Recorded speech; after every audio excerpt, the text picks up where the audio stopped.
53 برس کی عمر میں آپ نے مکہ سے مدینہ کی ہجرت فرمائی، اور 10 برس آپ نے مدینہ میں قیام فرمایا۔ 11 ہجری میں آپ حج کے لیے تشریف لے گئے، اور یہ صورت آئی 11 تاریخ کو، 11 حج کے، ذوالحج، اذا جاء نصر اللہ والفتح۔ اس میں اشارہ تھا کہ میرے نبی آپ کا مشن مکمل ہو چکا ہے، اب آپ ہمارے پاس آنے کی تیاری فرمائیں۔ 29 صفر، 29 محرم صفر، 29 صفر عصر کی نماز کے بعد ایک جنازہ تھا۔ اس جنازے کو پڑھانے کے بعد اس کو دفن کے لیے آپ جنت البقیع تشریف لے گئے۔ وہاں سے واپس ہونے لگے تو سر درد اٹھا، اور وہ درد ایک دم بڑھنا شروع ہوا، اور اس دن باری حضرت عائشہ کے گھر کی تھی، تو آپ گھر میں تشریف لاتے لاتے درد کے ساتھ بخار، تیز درد، تیز بخار، اور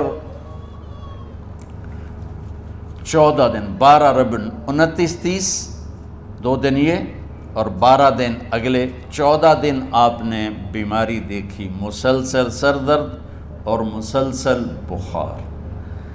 اور روزانہ آپ جب گھر بدلتے، اس وقت 9 بیویاں زندہ تھیں، تو آپ پوچھتے کل کس کی باری ہے، کل کس کی باری ہے؟ جی میمونہ کی ہے۔ اگلا دن کل کس کی باری؟ جی حفصہ کی ہے۔ کل کس کی باری ہے؟ ام سلمہ کی ہے۔ تو بیگمات نے اس سے سمجھا کہ اللہ کے نبی یہ چاہتے ہیں کہ میں بیماری کے دن عائشہ کے پاس گزاروں، ورنہ آپ کو تو خود پتہ ہے کل کس کی باری ہے، پرسوں کس کی باری ہے، ترسوں کس کی باری ہے۔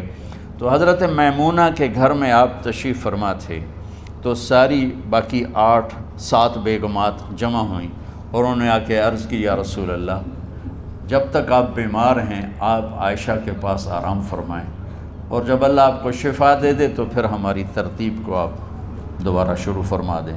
تو آپ نے سب کا شکریہ ادا کیا، علی اور عباس کو بلایا، ان کے کندھوں پہ آپ نے یوں ہاتھ رکھے، اور آپ کے پاؤں یوں زمین پہ لگ رہے، آپ پورا پاؤں نہیں لگا پا رہے تھے کمزوری سے، یہ پوزیشن تھی اس طرح۔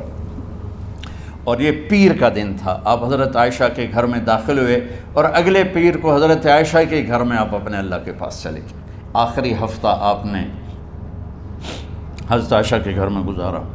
صحابہ ملاقات کے لیے حاضر ہوئے، تو آپ ان کو دیکھ کے رونے لگے، اور فرمایا کہ میں تمہیں اللہ کے سپرد کرتا ہوں، اللہ تمہاری حفاظت کرے، اللہ تمہارا ساتھی ہو، آواکم اللہ، حفظکم اللہ، نصرکم اللہ، بہت دعائیں دیں۔ آپ کے جانے میں 5 دن باقی تھے، تو آپ نے فرمایا مجھے 7 کنوؤں کے پانی سے غسل کرواؤ۔ تو 7 کنوؤں سے پانی لایا گیا مشکیزوں میں بھر کے۔ تو حضرت عائشہ کے گھر میں کوئی ایسا ٹب نہیں تھا جس میں بیٹھ کے وہ آپ نہا سکتے، تو حضرت حفصہ کے گھر سے ٹب منگوایا گیا، آپ اس میں بیٹھے، تہمت باندھا ہوا تھا، کرتا اتارا، اور آپ پر 7 کنوؤں کا پانی ڈالا گیا، تھوڑا تھوڑا تھوڑا تھوڑا تھوڑا تھوڑا، تو اس سے بخار کی شدت کم ہوئی، اور آپ سر درد کی وجہ سے آپ نے ایسے پٹی باندھی سرخ رنگ کی، اور اس کے بعد حضرت علی اور فضل بن عباس کے کندھوں کا آسرا لے کر آپ مسجد میں تشریف لائے، اور آپ ممبر پر بیٹھے، اور آپ نے فرمایا لوگوں میرے جانے کا وقت آ چکا ہے، میں نے کسی پر زیادتی کی ہو، کسی کو تھپڑ مارا ہو، کسی کو چھڑی ماری ہو، کسی کا حق دبایا ہو، تو میں اپنی جان کے ساتھ، مال کے ساتھ حاضر ہوں، مجھ سے یہیں بدلہ لے لو، آخرت میں میرے خلاف کوئی دعویٰ نہ کرنا، میں آخرت کے حساب کو برداشت نہیں کر سکتا۔ جن کے طفیل لوگوں کا حساب معاف ہوگا، جن کی طفیل، جن کی شفاعت پر لوگ بے حساب جنت میں جائیں گے، وہ روتے ہوئے فرما رہے ہیں کہ میں آخرت کے حساب کو نہیں دے سکتا۔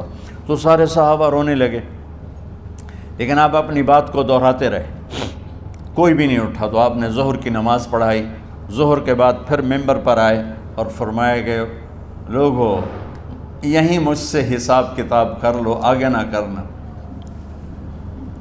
بتاؤ میں نے کسی کا کوئی حق دینا۔ ایک صحابی کھڑے ہو، یا رسول اللہ آپ نے میرے 3 روپے دینے ہیں، 3 درہم۔ تو آپ نے فرمایا دینے ہوں گے ضرور، پر مجھے یاد نہیں، بتاؤ گے کس طرح دینے ہیں؟ کہ یا رسول اللہ آپ کے پاس سائل آیا تھا، آپ سے مانگا، آپ کے پاس تھے نہیں، تو آپ نے مجھ سے کہا تیرے پاس کچھ ہیں؟ تو میرے پاس 3 درہم تھے، تو آپ نے فرمایا تو دے دے، میں بعد میں ادا کر دوں گا۔ تو کہا ہاں یاد آ گیا۔ تو میرے نبی کے گھر میں تو تیل نہیں تھا، ایک چھٹانگ جس سے چراغ جلتا، پیسہ کہاں سے آتا؟ تو آپ کے سامنے آپ کے کزن فضل بن عباس کھڑے تھے، آپ نے فرمایا فضل میرا قرضہ ذمے لیتے ہو؟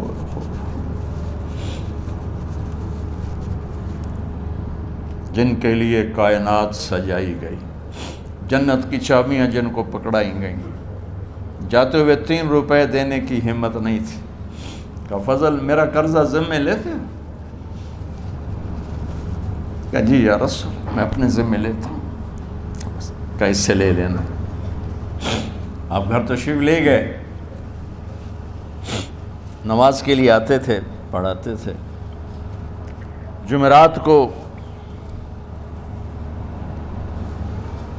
عشاء کی نماز پڑھانے کے لیے اٹھ نہیں سکے، گر گئے، پھر اٹھنے لگے، اٹھ نہیں سکے، گر گئے، پھر اٹھنے لگے، اٹھ نہیں سکے۔ تو آپ نے فرمایا ابو بکر سے کہو نماز پڑھائے، عشاء کی نماز۔ ابو بکر ذرا پیچھے کھڑے تھے، عمر آگے کھڑے تھے۔ تو لوگوں نے کہا نماز ہی پڑھاونی، کوئی پڑھا دے۔ تو انہوں نے حضرت عمر کو آگے کیا، انہوں نے کہا اللہ اکبر۔ جب حضرت عمر کی تکبیر سنی تو آپ نے اندر سے زور سے فرمایا عمر کو پیچھے کرو، ابو بکر کو آگے کرو، میرے رب کا فرمان ہے میرے مصلی پر ابو بکر کے سوا اور کوئی کھڑا نہیں ہو سکتا۔ جمعرات کی عشاء، جمعہ ہفتہ اتوار کی 15 نمازیں، اور پیر کی فجر کی 16 اور جمعرات والی 17 نمازیں ابو بکر نے پڑھائیں میرے نبی کی موجودگی میں۔ ہفتے کے دن ظہر یا عصر میں آپ علی اور فضل بن عباس کے کندھوں پر ہاتھ رکھ کے مسجد میں داخل ہوئے اور ابو بکر نماز پڑھا رہے تھے۔ ادھر محسوس ہوا کہ اللہ کے نبی آ رہے ہیں، تو ابو بکر نے یوں پیچھے ہٹنا شروع کیا ایسے تاکہ مصلی سے ہٹ جائیں۔ تو آپ نے ایسے ہاتھ کا اشارہ فرمایا کہ کھڑے رہو، ہٹو نہیں، کھڑے رہو۔ تو وہ پھر آگے مصلی پر آ گئے۔ تو آپ تشریف لائے اور الٹے ہاتھ ابو بکر کے ساتھ بیٹھ کر آپ نے ظہر یا عصر کی 4 رکعت نماز ابو بکر کی امامت میں ادا فرمائی۔ یہ آپ کی آخری نماز تھی مسجد کے اندر امت کے ساتھ اور تشریف لے کے۔ جمعہ کا دن تھا، جبریل آئے، یا رسول اللہ مجھے اللہ نے بھیجا ہے کہ جاؤ میرے محبوب کا حال پوچھ کے آؤ۔ اللہ اکبر۔ تو اب درد اور بخار دونوں چیزیں تھیں، سر کا درد بھی ہیوی ویٹ تھا اور بخار بھی، تپش۔ تو آپ نے کہا جبریل تکلیف ہے، تکلیف میں۔ ہفتے کا دن پھر جبریل آئے، یا رسول اللہ مجھے اللہ نے بھیجا ہے کہ جاؤ میرے محبوب کا حال پوچھ کے آؤ۔ پھر آپ نے فرمایا تکلیف میں۔ اتوار کو پھر جبریل آئے، یا رسول اللہ اللہ نے بھیجا ہے کہ جاؤ میرے محبوب کا حال پوچھ کے آؤ۔ 12 ربیع الاول آ گئی، 632 عیسوی اور 11 ہجری۔ آپ کی طبیعت میں بشاشت آئی، تو صحابہ نماز پڑھ رہے تھے، آپ نے دروازہ کھول کے سب کو یوں دیکھا۔ تو حضرت انس فرماتے ہیں ہم سب نماز میں تھے، لیکن جب دروازہ کھلنے کی آواز آئی اور اللہ کے نبی کا چہرہ، تو ہم سب نماز میں یوں ہو گئے، نماز کے اندر ہی سارے اللہ کے نبی کو دیکھنا شروع کر دی، بھول ہی گئے کہ نماز پڑھ رہے ہیں، ایسے گم ہو گئے آپ میں۔ تو آپ نے جلدی سے دروازہ بند فرما دیا۔ یہ آپ کی آخری زیارت تھی اپنی امت کے لیے۔ اس کے بعد آپ اپنے اللہ کی طرف کا سفر شروع کیا۔ تو اشراق کے بعد آپ نے اپنی بیگمات کو بلایا، ان کو بتایا نہیں کہ میں آج جا رہا ہوں، سب سے ملے، سب کو الوداع کیا اور انہیں بھیجا۔ اس کے بعد آپ نے حضرت فاطمہ کو بلایا، جنت کی عورتوں کی سردار، سب سے زیادہ محبوب بیٹی، سب سے زیادہ جگر کا ٹکڑا، دل کا ٹکڑا کا، جس نے فاطمہ کو دکھ دیا مجھے دکھ دیا، جس نے اسے سکھ دیا مجھے سکھ دیا۔ ہاں، ان کو قریب کا، بیٹی قریب ہو، تو ان کے کان میں کہا میں جا رہا۔ وہ رونے لگی، تو ہم نے کہا رو نہیں، چند دنوں کے بعد تیری میری ملاقات ہو جائے گی سب سے پہلے۔ تو 6 ماہ بعد حضرت فاطمہ کا بھی 24 سال کی عمر میں یا 25 سال کی عمر میں انتقال ہو گیا۔ ان کو رخصت فرمایا، پھر آپ نے داماد مولا علی کو بلایا، ان کا سر اپنی گود میں رکھا اور ان کے سر پہ اور کمر پہ ہاتھ پھیرتے رہے اور ان کو دعائیں دیتے رہے۔ آہستہ آہستہ تھی، آواز اونچی نہیں تھی، پست آواز تھی، اور یوں سر پہ کمر پہ، سر پہ کمر پہ، اور دعائیں دے رہے ہیں۔ ان کو رخصت فرمایا، آخر میں اپنے جگر کے ٹکڑے حسن اور حسین کو بلایا، جو ہی سینے سے لگایا آنسو شروع ہو گئے۔ بیویوں کو رخصت کیا، خاموش، بیٹی کو رخصت کیا، خاموش، داماد کو رخصت کیا، خاموش، جو ہی بچوں کو سینے سے لگایا تو آپ کے آنسو نکلنا شروع ہو گئے کہ ایک زہر میں تڑپ تڑپ کے مرے، ایک کا سر کٹ کے نیزے پہ چڑھا۔ میرے نبی آگے آنے والے زمانے میں دیکھ رہے تھے کہ میرے بچوں کے ساتھ کیا ہونے والا ہے، اس پر آپ بے قرار ہو کر روئے، بولے کچھ نہیں، ان کو بھی رخصت فرما دی۔ جب وہ چلے گئے تو جبریل آ گئے، یا رسول اللہ، باہر ملک الموت دروازے پر کھڑا ہے، اندر آنے کی اجازت چاہتا۔ تو آپ نے فرمایا آ جائے، میں نے کب روکا؟ تو ملک الموت اندر آیا، ایک فرشتہ اور بھی تھا، کہا السلام علیکہ یا رسول اللہ، یا رسول اللہ میں آپ کو سلام پیش کرتا ہوں، میں نے کبھی کسی کو سلام نہیں کیا۔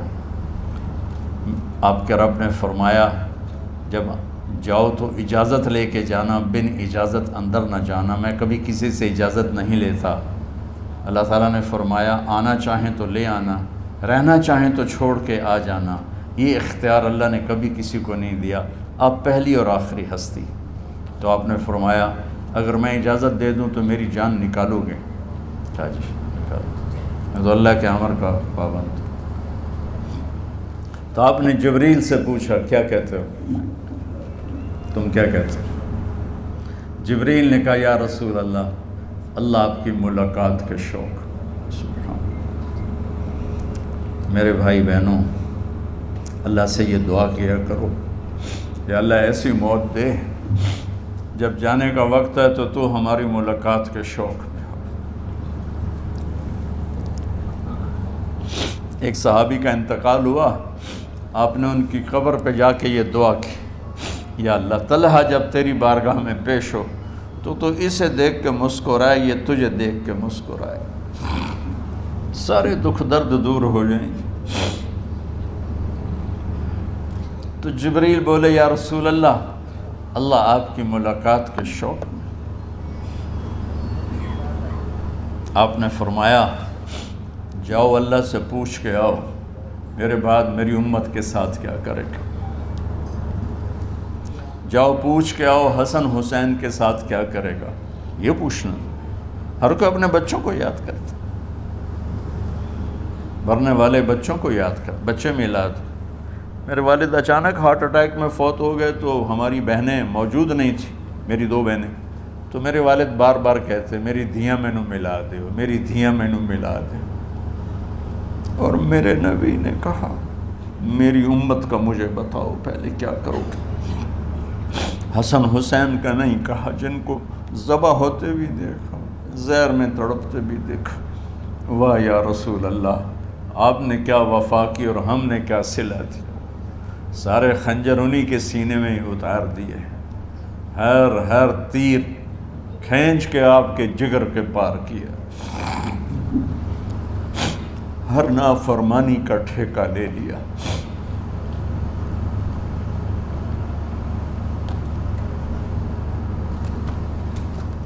آؤ پوچھ کے آؤ میرے بعد میری امت کا کیا کرے گا۔ تو جبریل جا کر پیغام لائے کہ اللہ تعالیٰ فرما رہے ہیں ہم آپ کی امت کو تنہا نہیں چھوڑیں گے۔ میرے رب کی عزت کی قسم، خواتین و حضرات، میرے رب کی عزت کی قسم، میرے نبی یہ بات نہ اٹھاتے تو کوئی ہم میں خنزیر بنتا، کوئی بندر ہو جاتا، کوئی کتا ہو جاتا، کوئی سانپ بچھو بن جاتا۔ اس کملی والے پہ درود و سلام پڑھو جس نے اولاد کو پیچھے کر کے تمہیں اللہ سے مانگا۔ جب تک اللہ نے یہ نہیں کہا کہ آپ کی امت کے بارے میں راضی کر دوں گا، آپ نے فیصلہ نہیں کیا کہ چلو ملک الموت اللہ کی تقدیر کو پورا کر، اور جاتے ہوئے 2 نصیحتیں فرمائیں، وہ بھی بچوں کے لیے نہیں، بیویوں کے لیے نہیں، امت کے لیے۔ الصلاۃ وما ملکت ایمانکم، اے میری امت نماز نہ چھوڑنا، نوکروں سے اچھا سلوک کر، حقوق اللہ نماز، حقوق العباد غریب لوگ کا فرمایا غریبوں پہ ترس کھانا، اپنے نوکر ملازم غلاموں پہ ترس کھانا، اور نماز نہ چھوڑنا، نماز نہ چھوڑنا، نماز نہ چھوڑنا، نماز آخری الفاظ سے نماز نہ چھوڑنا، نماز نہ چھوڑنا، نماز نہ چھوڑنا۔ اور اب حضرت عائشہ کے سینے پر اس طرح نیم دراز تھے، حضرت عائشہ یوں سیدھا بیٹھی ہوئی تھی۔ اب فرمایا کہ مجھے فخر حاصل ہے، مات فی سحری و نحری، میرے نبی نے میری گردن اور سینے کے درمیان اللہ کو جان پیش کی۔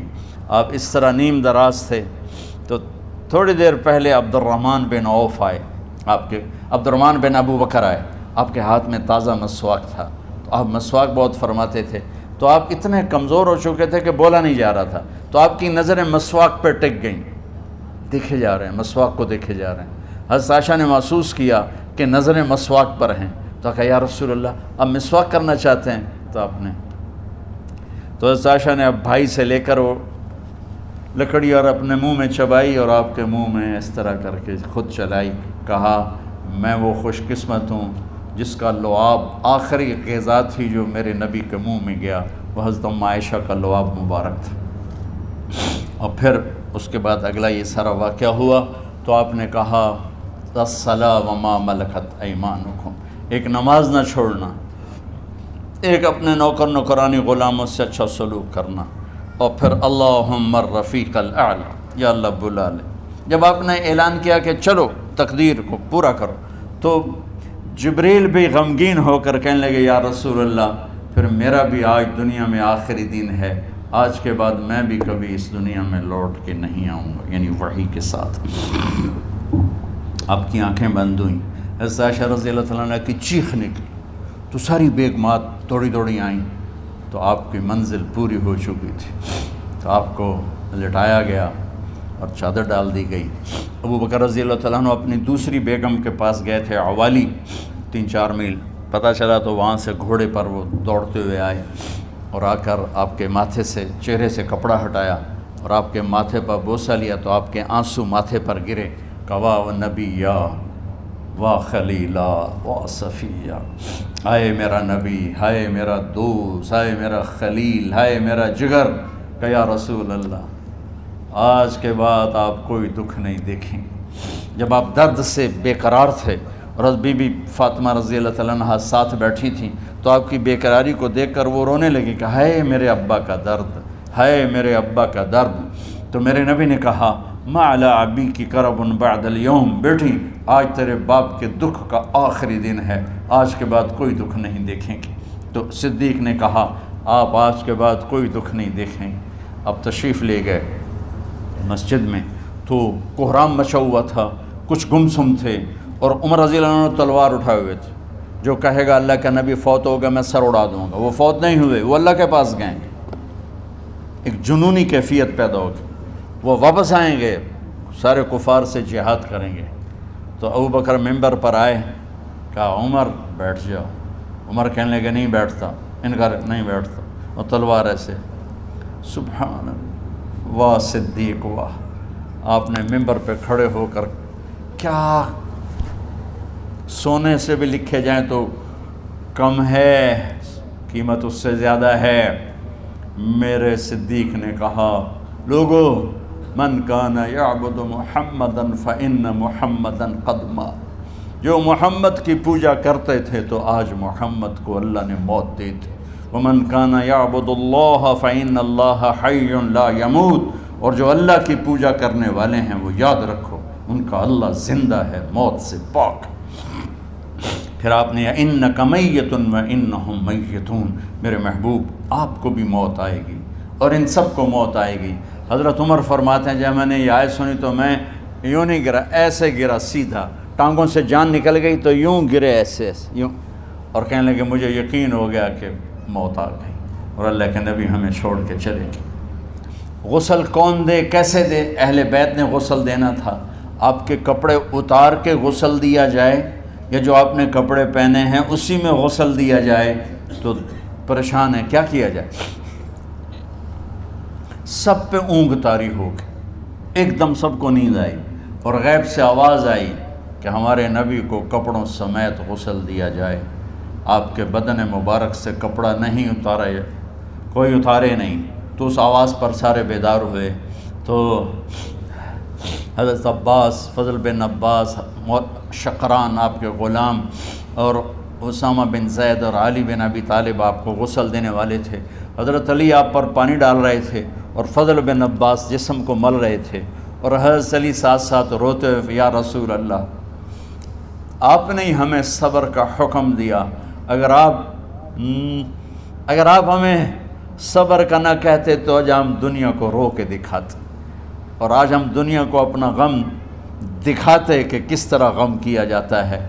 اور یا رسول اللہ آپ کے جانے پر وہ نقصان ہے جو قیامت تک نہ پہلے ہوا نہ بعد میں ہوگا کہ آپ کے بعد نبوت کا دروازہ بند ہو گیا۔ اس طرح پانی بھی ڈال رہے تھے اور روتے بھی جا رہے تھے، اور فضل بن عباس وہ آپ کے پہلو بدل کر ہاتھ مل رہے تھے، ہاتھوں سے مل رہے تھے۔ قبر کے کھودنے کا وقت آیا تو وہ لحد ہوتی ہے، کھڈا کھود کے پھر سائیڈ میں کھڈا کھودا جاتا ہے، اور ایک ہوتا اسٹریٹ جیسے ہمارے ہاں ڈال کے اوپر وہ سلیب ڈال دیتے ہیں، تو کیسے بنائی جائے؟ تو ابو طلحہ رضی اللہ تعالیٰ عنہ قبر بناتے تھے وہ والی لحد والی، تو فرمایا جو پہلے آ جائے گا نا وہی قبر تیار کر لے۔ تو ابو طلحہ پہلے آ گئے تو لحد والی قبر تیار کی گئی، اور آپ کے کفن دینے کے بعد وہی وہ سب چلے گئے۔ اس کے بعد باری باری اہل بیت، ان کی خواتین، ان کے بچے، پھر مہاجرین، ان کے خواتین، ان کے بچے، ان کے نوکر، پھر انصار، ان کی خواتین، ان کے بچے، ان کے نوکر۔ تو پیر اور منگل یہ 2 دن سارے گزر گئے، اور منگل کو عشاء کے بعد جا کر یعنی بدھ کی رات آپ کی تدفین کا وقت آیا۔ تو جب آپ کو قبر میں اتار دیا گیا تو مغیرہ بن شعبہ رضی اللہ عنہ کھڑے تھے، انہوں نے اپنی انگوٹھی اتار کے اندر پھینک دی لحد۔ تو پھر کہنے لگے علی یہ میری انگوٹھی نیچے گر گئی ہے، اٹھا لوں۔ ایک بہانہ کیا نبی کو بوسہ لینے کا، انگوٹھی پھینک کر فرمانے لگے علی وہ میری انگوٹھی گر گئی ہے، اٹھا لوں۔ سب دیکھ رہے تھے کہ پڑی ہو کہاں اٹھا لو، تو انگوٹھی کیا اٹھانی تھی، نیچے جا کر اللہ کے نبی کو لپٹ کے اور دھاڑ دھاڑ رونا شروع کیا۔ سب صحابہ کی چیخیں نکال دی۔ انگوٹھی تو ایک بہانہ ہی تھا، آخری شخص جس کا جسم نبی کے جسم سے ٹچ ہوا وہ مغیرہ بن شعبہ ہے۔ تو پھر سب نے شور مچایا کہ باہر نکالو، باہر نکالو، باہر نکلو۔ باہر نکلے تو اینٹیں لگائی گئیں، پھر مٹی ڈالی گئی۔ تو جب واپسی ہوئی تو حضرت انس گزرے تو حضرت فاطمہ کھڑی تھیں، طابت نفوسکم ان حسیتم علی رسول اللہ التراب۔ انس کس جگر کے ساتھ تم نے نبی کو مٹی میں چھپا دیا، کس جگر کے ساتھ تم نے نبی کو مٹی میں چھپا دیا۔ اللہ سے ملا دے۔ قبر دیکھنے کو خوفناک ہے، اگر اللہ راضی ہے، جب کبھی قبر سے ڈر لگتا ہے، بہت ہی لگتا ہے تو خیال آتا ہے اگر اللہ راضی ہے پھر تو مسئلہ ہی کوئی نہیں ہے، چونکہ اللہ نے اپنے محبوب کو بھی قبر میں اتارا۔ یہ نہیں کہا کہ ایک خوبصورت بیڈ روم بنا کے اس میں لٹا دو، کہا قبر میں اتارو۔ اگر اللہ راضی ہے تو مرنے والی ہو یا مرنے والا